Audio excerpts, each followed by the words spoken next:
to having fun with chemical formulas. In this activity we're going to be looking at building chemical equations. You will have practiced in activity 10 how to formulate a word equation, and we're going to add to the skills that we learned there. In order to build a chemical equation, the first thing we need to do is to look at the practical that we're working through, or the scenario that's been given to us in the question, and formulate the word equation.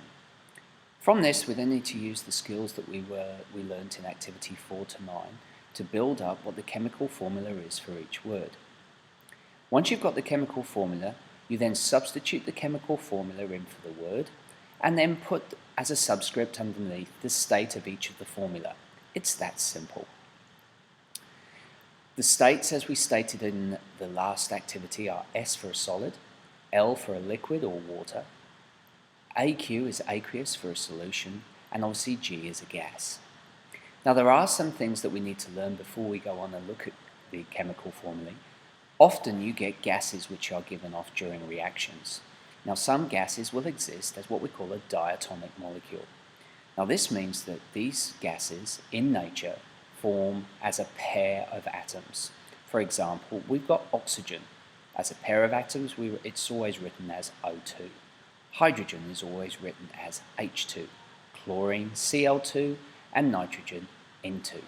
We won't be dealing as to why this comes about, we'll learn that later on. But all you need to do is realise that when we've got these gases given off, you must always substitute the formula that we've got below. As well as this, there are other gases that we'll be utilising in this activity. For example, carbon dioxide might be given off. Carbon dioxide always has the formula CO2.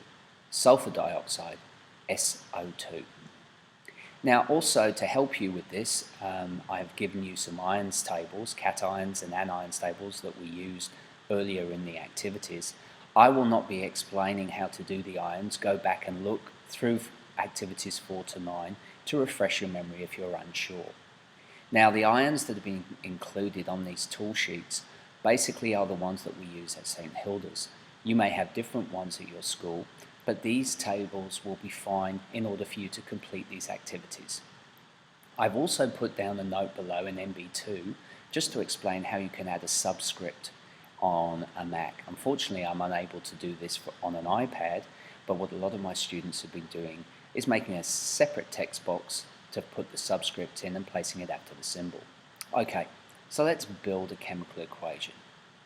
In this example here, we've got the magnesium metal, which has been added with hydrochloric acid in a test tube and resulted in the gas hydrogen being given off and a salt solution of magnesium chloride. This is exactly the same examples we used in the word equation in the last activity. So, what do we do first? Well, first up, what we need to do is to write the word equation. Now the word equation, as you can remember, we must look for the reactants first. That was magnesium and hydrochloric acid. Then we need to look at the products. What were the products in this reaction?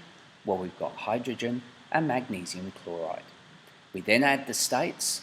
Remember, magnesium solid, hydrochloric acid as a solution, hydrogen's coming off as a gas, and magnesium as the solution again. So now we need to build the chemical equation. Now, if we've got just straight metal, we'll just add the formula that we would find in the periodic table. We use the metallic symbol. Now the metallic symbol for magnesium is Mg. This is then added to, remember the plus sign, to hydrochloric acid. Now hydrochloric acid is made up of H plus, Cl minus. These two cancel out to make 0, so as a result it's HCl. When these two react, they produce hydrogen gas. Remember back, it's a diatomic molecule, so we write H2, and also magnesium chloride. Magnesium has the ion Mg2+, chlorine has the ion Cl-. So I need 2 chlorines to balance out the magnesium, so I get MgCl2. I then add to them their states. Remember, magnesium is a solid, HCl acid is a solution, hydrogen is a gas, and magnesium chloride again is a solution. That is the chemical equation. It's that simple. Okay, so let's practice this during activity 11. Now, all of the word equations were shown in activity 10.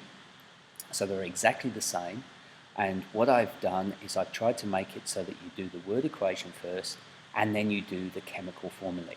This is the sort of thing that you might see in a test. You get a reaction, you then have to write the word equation, then you write the chemical equation, and then it finishes off with the balancing equation, which we'll touch on in activity 12.